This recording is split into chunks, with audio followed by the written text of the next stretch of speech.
You are listening to Talkline Network Radio, America's longest-running Jewish broadcast network, the voice of the Jewish. Thanks for joining us. Talkline Network Radio, America's longest-running Jewish broadcast network, the voice of the Jewish community. Welcome to the podcast. You are now tuned in to this episode of our podcast. Today, we are going to interview some of the greatest and most influential minds in our field. And now, please welcome your host. You're listening to Talkline with Zev Brenner, America's premier Jewish broadcast on the air since 1981. And we're back. Very pleased. I've been following Rabbi Reuven Taragin for so many years. He's a prolific writer, and he's just written a new book called Essentials of Judaism, Hashkafic Primer. And he's the Dean of Overseas Students at Yeshiva Kotel and the Education Director of the World Mizrahi Movement. That's the religious Zionist organization. He's a Wexner Fellow Musmach of the Israeli Chief Rabbinate, completed a BA in Science from Yeshiva University, and he gave equal time to Torah College, where he has an MA in Jewish History and Education. He's been deeply involved in informal education. He's been involved with NCSY, Shabbatonim. He's also the Rosh Beit Medrash Camp Mosheva, which is here in the United States, Rav of Kehilat Eretz Chemda in Kadamon, and also the founder and director of Yeshivat HaKotel Community. Rav Taragin, welcome to the program. Thank you for joining us. Great to be with you, Zev. Thank you for having me. Thank you. I'm sorry we took this long, but I'm glad that we finally connected. So there's so many issues to talk about, and your book deals, when we'll get to your book, about ethics and working together, and we're really all one people. But I was just curious. I was in Israel. The Mizrahi movement, religious Zionism, is very much, if you're modern Orthodox, you're pretty much in the religious Zionist camp. In the United States, Mizrahi religious Zionism used to be part of the culture, but today, people modern Orthodox, they love Israel, but they're not connecting to religious Zionism, Mizrahi. I was curious to get your ideas as to why in Israel it's successful, in America it's not as connected. Well, it's natural that if you live far away and Israel isn't part of your daily life, it's natural that your identity and religious identity is going to be less connected to Israel. When you live here, and for sure when you have to make sacrifices to live here and serve in the army, etc., obviously, Israel is much more in the forefront of your mind. And you have sons in the Israeli army. Yes, I have sons-in-law in the Israeli army. But I just wanted to say that having been said, I think there are many Jews in America, both modern Orthodox and Haredi, and I hate to use terms, but just to use stereotypes, I think there are many Jews who feel very connected to Eretz Yisrael, very connected to the state of Israel. Maybe they don't need organizations to connect them because they're visiting very often. It's a beautiful thing that people so far away are connected. And of course, we're all doing our best to strengthen everybody's connection with Eretz Yisrael and the state of Israel. No, but I'm sure you would love to see more affiliation with religious Zionism in America and Europe. I would do the same as in Europe. I think, frankly, Europe is stronger. The connection is stronger because the communities are weaker. Also because geographically they're closer. I do want to say that I think there is a strong connection to Eretz Yisrael. I think there are a lot of Jews who identify as religious Zionists. It just may be less central to their identity, again, because of the distance. And of course, you always want to strengthen people's connection to their ideals, for sure, an ideal like Eretz Yisrael. And the Mizrahi movement works very hard on that, together with Rav Doron Perez, the executive chairman of World Mizrahi, and people on the ground in America. We've been working especially hard over the last 10 years to reinvigorate Mizrahi in America, and I think with great results.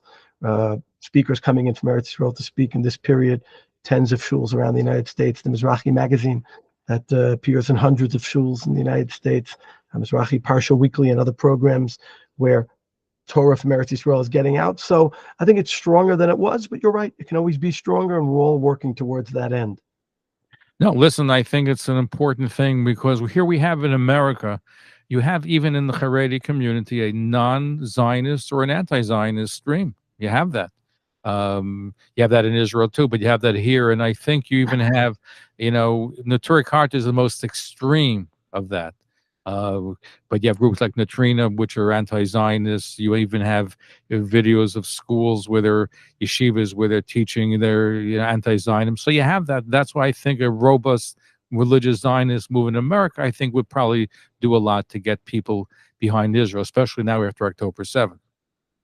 You're definitely right, though I would just caution and say that the fringes that are anti-Zionist, the fringe on the religious community and the fringe on the liberal community, they are fringes and we should recognize them that way. Sometimes we give more press time to the fringes because they're more interesting, but I would say the vast majority of American Jews see themselves as either Zionist or not anti-Israel. And within the yeshivish community, I think that there's a kiruv, a closeness, more and more closeness to Eretz Yisrael, whether it's the formal state or Eretz Yisrael or the workings of Eretz Yisrael. All those things are very important and valuable. As you know, in the last election for the World Zionist Congress, for the first time, Yeshivish party ran Eretz HaKodesh, and that's expressive of the fact that the Yeshivish community is looking to be more involved, even if not as Zionists, but as Ohavei Eretz Yisrael, and people who want to impact the state in a way that it'll be more in a direction they're comfortable with, and that's a positive development. No, absolutely. It is a positive development, and Rabbi Pesach Lerner deserves a lot of credit for that. And I'd like to see us all working together because we're all really have the same values, even though we may look a little different, but we all have the same value, which is based on Torah Judaism. But I want you to comment, Rav Aaron Lopiansky, Rosh Yeshiva at Yeshiva Greater Washington, in the Pesach edition of Mishpacha magazine, wrote a column which seems to vindicate the Haredi approach to Zionism as opposed to the religious Zionist approach. And he says, quote, for almost 200 years, the common wisdom was that all our woes were a byproduct of our homeless existence. The solution was thought to be obvious. If difficult, become a normal people, have a country that is yours and everything will fall in place. Sure, there'll be birth pangs, but those that are productive pangs, like that of a dislocated shoulder being pulled into place, once that initial stage has passed, life should be natural and smooth. But he went to question the current state of Jews in the state of Israel. Can anyone explain how, almost a century later, with magnificent armed forces, sophisticated and brave beyond words, we're still not safer than we were at the beginning of our venture, that no fewer Jews are killed in the ongoing skirmishes than in the pogroms of Europe? So first of all, Rav Aaron Lopiansky doesn't need my haskama. He's one of the gedolim of our generation, not only a major Talmud Chacham and Posek, but such a wise, deep, and a magnificent educator and leader. So I definitely have nothing to say and commenting on Rav Aaron Lopiansky's words. And obviously he's right that 200 years later, we're still not safe. I would say we're safer. It depends what you compare ourselves to. The number of people killed on October 7th is less than the number of people killed in 1 hour in Auschwitz, on one day. So again, it depends what you compare ourselves to. But just getting back to his point, I think as Torah Jews, we know that the Jewish people will not be fully safe until we fix things with HaKadosh Baruch Hu. And that's the message of Tisha B'Av, where we mourn both for the Churban HaMikdash and for Jewish suffering throughout the generations. The relationship is Churban HaMikdash, the fracture in our relationship with Hashem, makes Jewish life dysfunctional. And there'll only be complete peace when we're able to fix that core issue.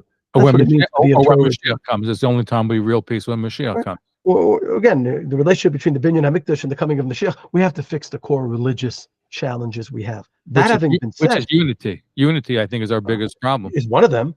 I mean, Rav Lopiansky, I assume, would add, with Shemir Torah Mitzvahs, I would add it as well. Unity is one of the things, but there's so much we need to improve on as Jews. But, the additional point I wanted to make was, just because we're still not fully safe doesn't mean the state of Israel didn't accomplish anything. And doesn't mean that it's not religiously significant.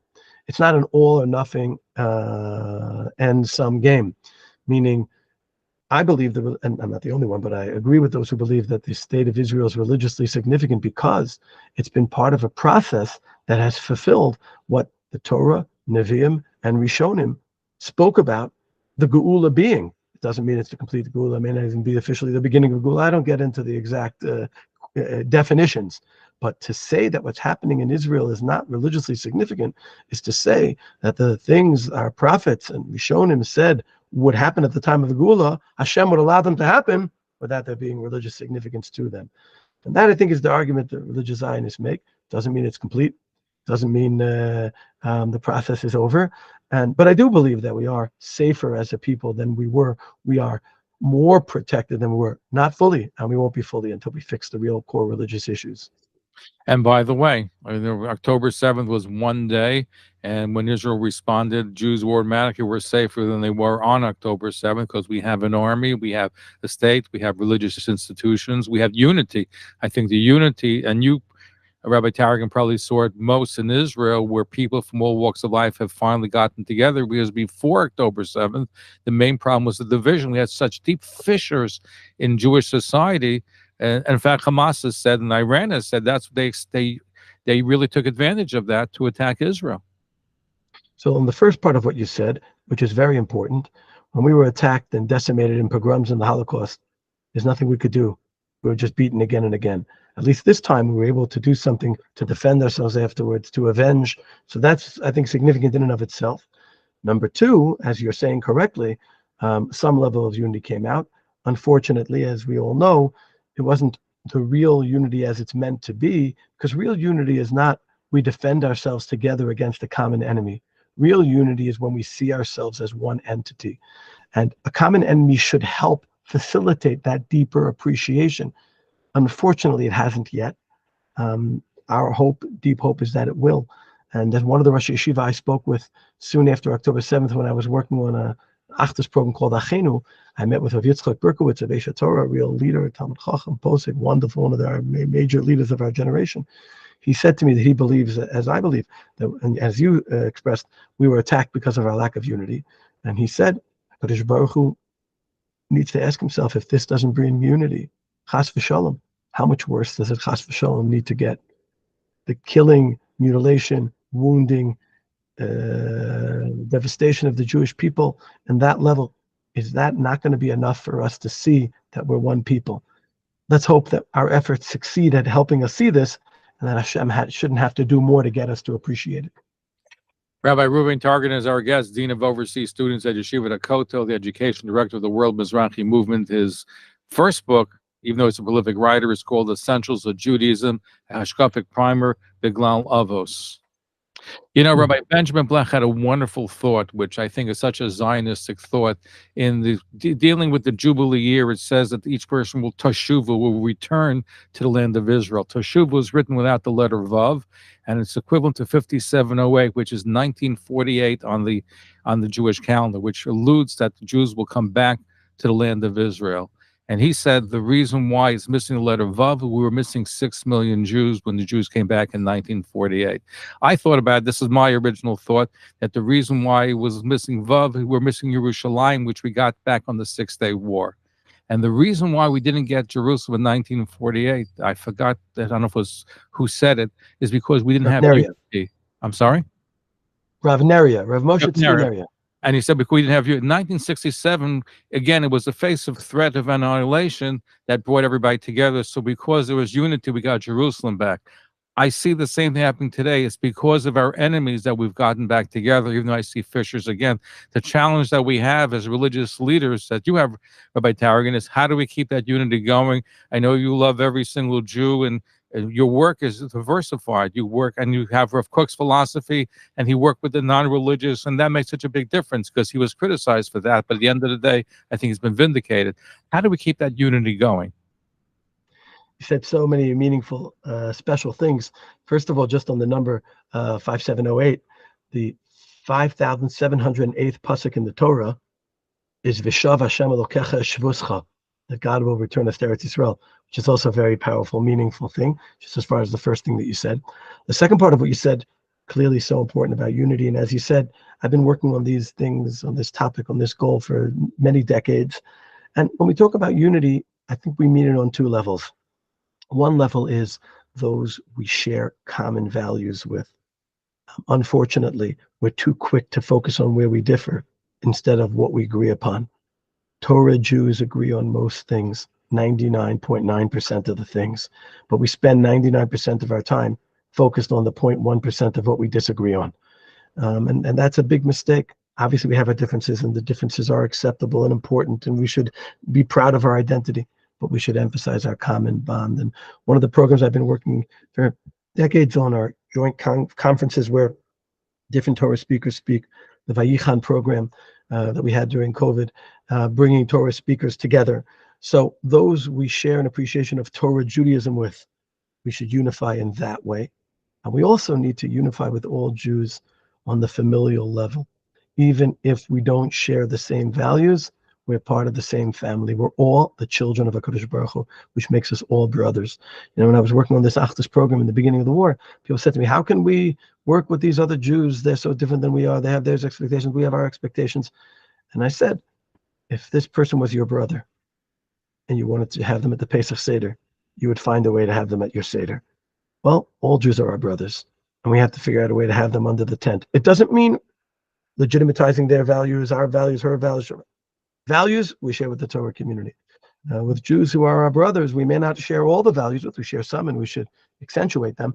But we share our familiar relationship, and that should be enough to reinforce a sense of one people. And as you said, the common enemy may even be challenging us to get us to realize that we really are one people. Just like the Nazis didn't care if someone was the Bund or a Chassid, whether he was religious or non-religious. Hamas didn't check anyone's identity card to find that if they were left or right, centrist, religious or non-religious. They hate us because we're Jews. We should love each other because we're Jews. Absolutely, very, very well said. But in Israel, I know you have 3 sons that serve in the army. Rav Doron Peretz, who's the leader of World Mizrachi, unfortunately lost his son to fighting. Another son was wounded in the battles. But there is a divide also in Israeli society, I would assume, between the religious Zionists and the Haredi community as far as serving in the army. Is that being bridged? Because I think that's a pretty big divide. The issue you're mentioning is a very important one. It's one of the significant differences between the religious community in Eretz Yisrael and abroad. Abroad, there's more of a spectrum, right? Of a continuum. A person isn't necessarily modern, Haredi, because everyone shares this. There aren't divisive issues. The issues are not as divisive. In Eretz Yisrael, the question of doing the army or not is such a divisive issue that it can really separate between the communities, and that's obviously a major problem in addition to the issue itself. There are a lot of, I think, very meaningful initiatives about trying to bridge that gap. I, in fact, wrote a piece on this that appeared in a number of papers over the last few weeks. We can speak more about that if it interests you, about how to get past, get beyond that issue. There are a number of initiatives on the table, and hopefully there'll be leaders who will help move those initiatives forward in a way that bridges the gap instead of accentuating the differences. Well, Eli Pally, who's the head of the Mishpacha magazine group, we had him on the program. He had an interesting idea that Haredim, when they're 25 years of age, will do Homeland Security, and maybe at that age have them incorporated. I like the idea, and hopefully you can get traction in Israel. I hope. All the ideas are great and valuable. I think the Army does need younger people to really serve, and I think there are ways of accomplishing that. There are many Haredim who are not involved in learning, who, if the atmosphere were right, could get involved in the army at a younger age.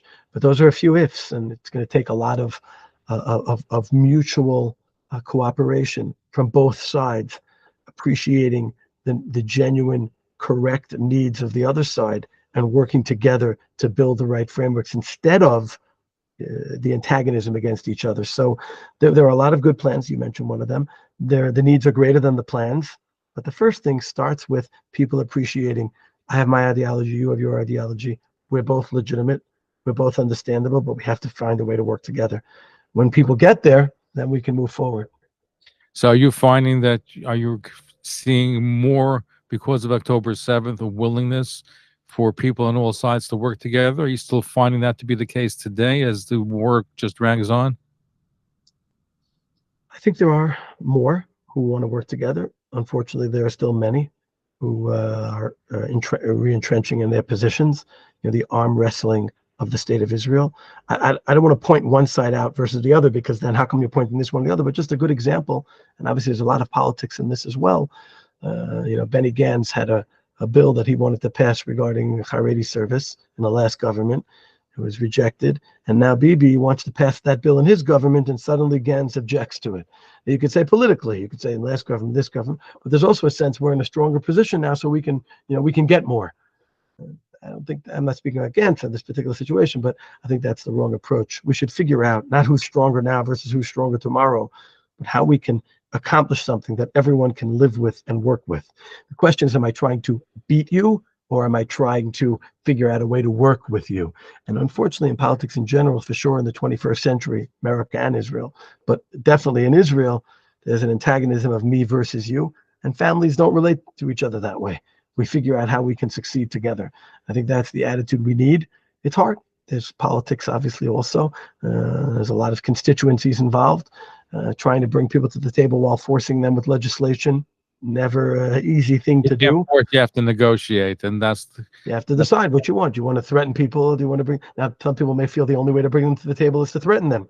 So I'm not criticizing one side is right and the other side is wrong, but I think there's a need for a lot of mutual understanding and respect.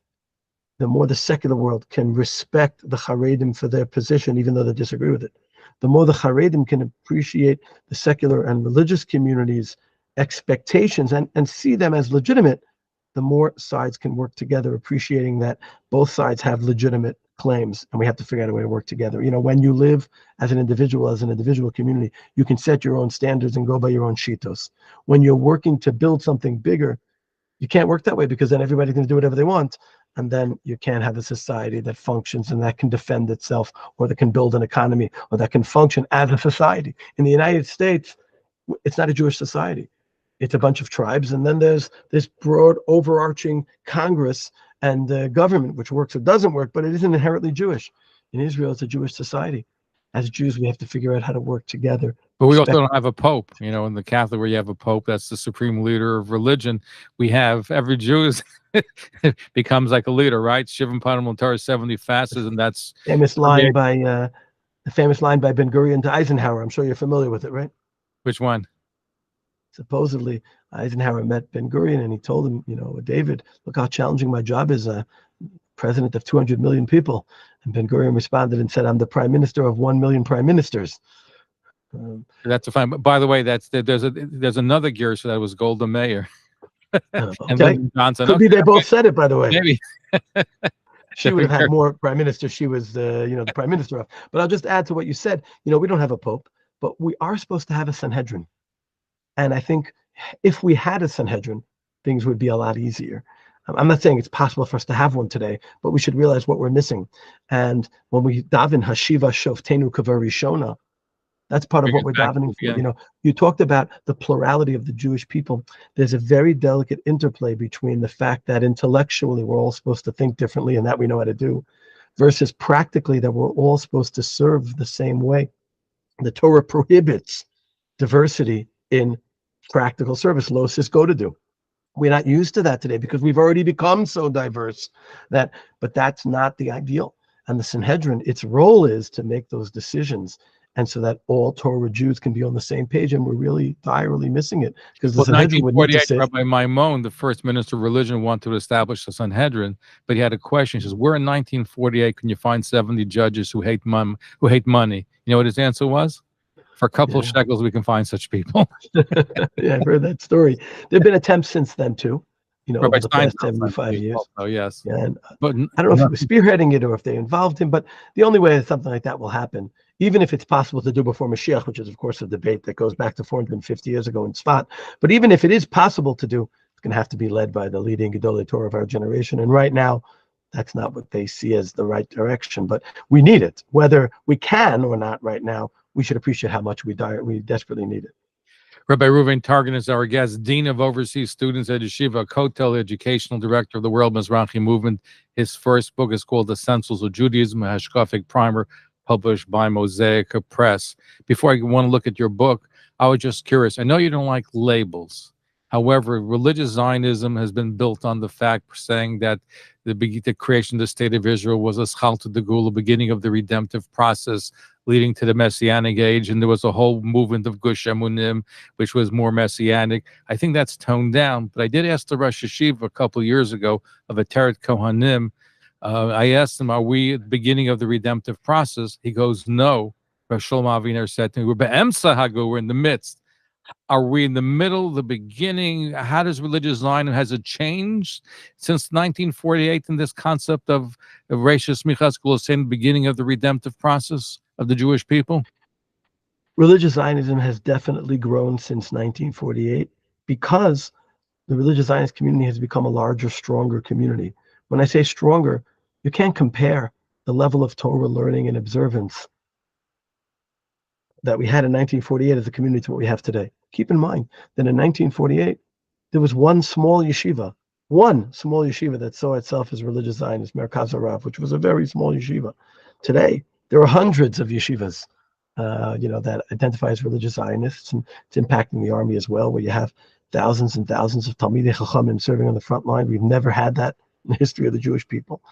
So the religious Zionist community is stronger, is more centrally involved. So as a community, it's become more confident. As far as your particular question about how we view the process, I think a lot of people view it different ways. I personally, you're asking me the question, I know that I don't know. And frankly, I don't feel I need to know. I believe that it's religiously significant. I believe it's religiously significant because we're seeing the ingathering of the Jewish people, 9 million Jews from over We can 100 almost countries. declare Yovel. I think in order to declare the Jubilee year, you need the majority of Jews in Israel. So We're not there yet, but almost. I think aren't we there almost there with I think, right? Almost, but not yet. We may need more than that. We may also need, from each shevet. But putting aside that particular question, although it's this week's parsha, the ingathering, the flowering of the land, the significance of Jewish self-rule in and of itself, like in Bayit Sheni, the Chashmonaim, who for most generations were not religious people, but yet they're celebrated because there's significance to Jewish self-rule. Just life in Eretz Yisrael is valuable. As the prophet said, one day there'll be elderly people sitting in the streets. Children will play in its streets. These were fanciful ideas when Jews were banished from Jerusalem. We're so used to it that we take it for granted and don't realize we're living prophecies. So religious Zionism recognizes these realization of prophecies as religiously significant. The exact definition of the middle of the Geula, the beginning of the Geula, the beginning of the flowering of the Geula, the preparation for the Geula, I think it's less important. We know we're not there yet. And I believe, and I'm not the Mechadish here, but I identify with those who believe that something significant is taking place. And I think there are many Haredim, Yeshivish people, who also believe that something significant is taking place. They're just correctly pointing out that we should realize that we're still missing a lot and that we shouldn't sanctify the state. There's a debate about how much sanctity one sees in the state, and we don't necessarily know the answer to these questions because, like the Rambam said, many things like this we don't know until they happen, and when they do happen, we don't always know how to evaluate it. We don't have prophets. I'll just add one more point regarding this question, Zev. If you would have told our great-great-great-grandparents that there would be 9 million Jews living in Eretz Yisrael under Jewish self-rule, they would have said it's the Geula. Now, if you would have told them there'll be a secular state with a Mechal Shabbos and there won't be a Beis HaMikdash, they would say, well, that's not the Geula. Now, the problem is we have both those things. But here's no one assumed that would happen. For Simcha Teichtel, who wrote Ema Banim Smecha, a Hungarian rabbi who was anti-Zionist, but during the Holocaust wrote a fantastic book promoting Zionism. He broke with the Haredi community that was then anti-Zionist. He says it's only their religious that can build an Israel. They fall under the radar screen. And maybe to a certain degree today we have that, but those even non-religious, these kibbutzim that Rav Kook visited that were not kosher became kosher. You see a tremendous change. Even now, after October 7th, I see it in America, and I dare say in Israel, it's even more so. More people are turned on to religion. The question is, are we accepting them properly? The point you're making is a very important one. Just to give a little historical context, it's important to realize that the initial leaders of the Zionist movement were 3 Rabbanim from Central Europe, Rav Alkalai, Rav Gutenmacher. It was started by religious people. It's only because religious people had values besides Zionism that they didn't throw themselves in, headlong. And when the secular Jews threw themselves in after they were disappointed by the riots and Dreyfus and Odessa, only then it became non-religious and eventually anti-religious. And because, maybe for correct reasons, the religious pulled away, the secular filled that vacuum. And that was Rav Kook's call, Rav Kook and others. Let's make it religious by having religious people at the forefront. And that's what religious Zionists are saying today. And I think, parties like Eretz HaKodesh are saying today, let's take a leadership role so that we can make the state what it needs to be instead of bemoaning the fact that it's not what it needs to be because we're not involved. Exactly. Even the fact that you move Israeli Independence Day to accommodate religious sensitivities and there should be a desecration of Shabbos is a big thing, and that's an official state function where you move the biggest day of celebration, secular day of celebration, and you move it to accommodate Shabbos. I think that's a big thing. A person who wants to look as you are for expressions of Judaism, Torah in the state of Israel can find it. But a person who wants to look for anti-religious things in the state of Israel can find them too. And the reason why is because right now the elected officials come from different constituencies. And the more religious people there'll be here, And the more religious leaders there'll be, the more the state will reflect religious values. And clearly it does now much more than it did in the past. When you're running for Knesset, ever thought about it? There are many ways to strengthen the religious character of the state. It doesn't have to necessarily be through the political zone. And there are good people, working there too. And we all need to work, each one in our own place. But there are many more. The percentage of religious people in the Knesset today is so much larger. In the than army, it was. you find out religious eye in the army, a major thing. And they look at Hasidim. I went to give out Shalach Manos years ago with the Zionist Organization of America, and I saw a chassid with payas and a beard and a black yarmulke, and I said, "Which chassid are you?" He goes, "Of Rav Kook." He looked like a real chassid, but he was a chassid of Rav Kook. You have that whole change in the Israeli army. I want to focus for a few minutes on your book, Essentials of Judaism, which is a wonderful book, and you bring a lot of Reb Kook's philosophy, but your book is appealing to everybody. I love your story about Sandy in Lakewood with Rabbi Biederman and the trees. Perhaps you share it with our audience. Well, as you said, Hurricane Sandy blew through Lakewood, and there was a street with trees on both sides. The trees on one side were totally uprooted. All the trees on the other were left standing, which was a strange thing to see. The same hurricane blew down the same street. They investigated a bit, and what they found was that the trees on one side had an irrigation system, and trees on the other lacked the irrigation system. And surprisingly, the trees with the irrigation system were the ones that were ripped up.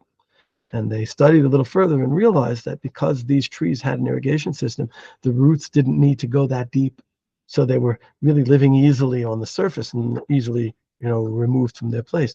The trees without the irrigation system had to work harder. Their roots had to dig deeper, and ultimately they were stronger for it. And this is an explanation for the Mishnah of Litzvum Tsara Agra, that the reward we receive is commensurate with the effort we put in. And it's not just that we are given an artificial external reward, but we come out stronger from situations where we have to invest more. And that's how the Ramban explains, in context of what we've been talking about, why Eretz Yisrael niknis b'yisurin, Eretz Yisrael is acquired through suffering, because when we have to work through suffering to acquire something, we appreciate it more. And we have to remember that as we face challenges today in Eretz Yisrael. I think as a soldiers, and you're a father of 3 soldiers, so I think even though they're sacrificing for Israel, it's not easy being in the army and fighting an enemy that's so determined to kill every single Jew on the face of the earth. But I think when you walk away with more of appreciation of what we have and what we're fighting for, you probably see it from your children. For sure. Any family that has children on the front lines has had 7 months of constant reflection. And that's part of the challenge. When you were talking before about the issue of drafting, part of what's become accentuated in the situation we're in is that you have whole communities where everybody is serving and whole communities where they're not. And it just creates a different reality for people. And so people don't understand each other. Soon after the war broke out, I was in a Haredi community for a meeting, and someone asked me, "So what's going on?" It was 2 days after the war had broken out. I didn't know how to answer that question. I mean, what's going on? Meaning, what do you mean what's going on? We all know what's going on, but again, I can't blame that person. Their children aren't serving. Their neighbors' children aren't serving. It's a news item. There's a powerful story there of Yeshua Hartman, who's a wonderful Rav. He put out the modern editions of the Maharal with footnotes. He's a master educator, principal of the Beis Medrash in London, of Chashmonaim Beis Medrash. He told me that during the Lebanon War, Sanhedrin Murchevet, they were collecting cakes for the soldiers, collected over 2,000 kilo of cakes. And he told me there was a certain woman who wondered, why should we be collecting cakes for the soldiers? Let's give it to the yeshiva bachrim. What do they really need our cakes? We're not serving in the army. And the woman went to Rav Elyashiv and asked him, and he said only someone without a son in the army could ask such a question. Right. And so, Rav Elyashiv was able to see that, even though his son wasn't serving and the community son wasn't serving, to understand what other people were going through. And it's a beautiful, terrible suffering. Terrible thought. But I remember somebody told me on air about an army base where a car pulled up. It was a Hasidish Haredi driver, probably Hasidish. The kid with payas comes out, 7-year-old, schlepping a bag, and he says, "Here's all the snack that we collected from our friends to give to you." And the soldiers burst out crying. So there's lots of wonderful things. Israel has to grapple with the army situation, because I've heard stories of people that are religious Zionists that are at a Seder, and they have to ruin their Seder to defend Haredim who are not serving in the army. So there is that problem that I believe and I hope will be bridged now that the war is continuing. Everybody is, listen, there was a point in time they didn't want Haredim in the army. Now they need them. So it's a whole different scenario. I hope they can work out a compromise. I happen to like, as I said, Eli Paley's suggestion, but there are other suggestions too out there. But we need for our unity, for all of us to be on the same page. If we're going to be strong, united Jewish people, that's the only way we can defeat our enemies. I want to thank you for being such a strong voice for religious Zionists. I think we need to hear more of that amplified in the United States, as I share with you off camera. I think that even in the Haredi community, we did a show with Soccer Zionists for Israel. There's a lot more positive feelings, especially now because of the war. And we're all one people, no matter what division. The Chafetz Chaim said, when you use the word lo siskodu, you shouldn't factionalize. Why isn't there one shul? He says, just like the Tsar has an army with many divisions, we have an army, a navy, foot infantry. We need different groups all together, but they will have to be fighting for the same cause. I love that thought from the Chafetz Chaim. It's a beautiful thought from the Chafetz Chaim, and I'll leave you with one more, I think, important idea. We shouldn't let terms get in the way. There are some people who see themselves as Zionists. They support the state of Israel as a state. There are many others who don't see themselves as Zionists, but they're Ohavei Eretz Yisrael. They want to support the people in Eretz Yisrael. They want to support the building of Eretz Yisrael. They don't see the state as having religious significance. That shouldn't lead to people not being able to identify with each other, work with each other despite their differences. Let's all be Ohavei Eretz Yisrael. Let's strengthen that Ahavas Eretz Yisrael. Let's not allow it to become a secular value. It's a Jewish value. Jews have always been Ohavei Eretz Yisrael, and each one should love whatever they identify with and strengthen whatever they can and build the future of the Jewish people in Eretz Yisrael. And hopefully, if we build it in the right way, it'll keep going in the right direction. And whether we've started the Gula or in the middle of the Gula or about to start the Gula, may the actual Gula come based on our efforts. I think we're in the middle, but we got stalled somewhere. Rabbi Reuven Taragin, Dean of Overseas Students at Yeshiva Kotel, the Education Director of the World Mizrahi Movement. He has his first book. You can read him in the Mizrahi magazine. But his new book is called Essentials of Judaism, Hashkafic Primer, Beglalovas, with Ethics of Our Father. Some wonderful thoughts for how we conduct our Jewish life. It's published by Mosaic Press. Thank you for joining us. Great to be with you, Zev. Regards to your wife, Rabbi Nichani, also is a prolific writer. And my final question is, you're originally from Flatbush. You miss Brooklyn? There's a Hamishkeit in Brooklyn that anybody who ever lived in Brooklyn knows about. And definitely that's something very special to grow up with. But Baruch Hashem, I'm in Eretz Yisrael, the future of the Jewish people. And I've been able to connect my family to that. And so once you're able to be zocheh to that, you can't look back. But definitely a wonderful childhood memories, and grew up in a tremendously nurturing, beautifully religious environment. And hopefully we can transfer that to Eretz Yisrael. And we lived a few blocks from each other. I was 8 and 12. You were at Wellington Court, which is a few blocks away. But we finally get to meet dealing with Israel. Israel's the connector. Rabbi Reuven Taragin, thank you for joining us. Great to be with you, Zev. Thank you for tuning in to Talkline with Zev Brenner, America's premier Jewish broadcast, the pulse beat of the Jewish community. For continuous Jewish programs, TalklineNetwork.com, or our 24-hour-a-day listen line at 641-741-0389.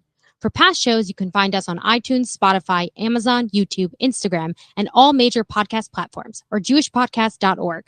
Thanks for listening to the TalklineNetwork.com. Follow us on Facebook, Twitter, and Instagram. Terrific.